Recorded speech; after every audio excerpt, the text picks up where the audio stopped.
দেশে প্রয়োজনীয় সংস্কার শেষে গণহত্যার দৃশ্যমান বিচারের পর পিআর পদ্ধতিতে নির্বাচন হতে হবে বলে দাবি করেছেন ইসলামী আন্দোলন বাংলাদেশের আমির মুফতি সৈয়দ মোহাম্মদ রেজাউল করিম। মঙ্গলবার বিকেলে ঝিনাইদহ শহরের পায়রা চত্বরে দলটির গণসমাবেশে প্রধান অতিথির বক্তব্যে তিনি এ দাবি করেন। আর এই খুনিদের, গুমিদের এবং এই জালেমদের, এই বদমাইশদের, টাকা পাচারকারীদের দৃশ্যমান বিচার, এরপরে সুন্দর একটা পরিবেশে পিআর পদ্ধতির নির্বাচন।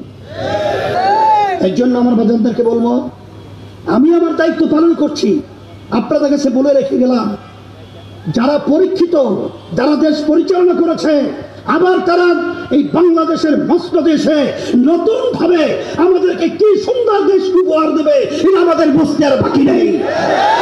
আমাদেরকে উপহার দিবে নিজেরা চাঁদার ভাগ বন্টনে সমস্যায় দেশ শুরু করে নিজেরা মরেছে।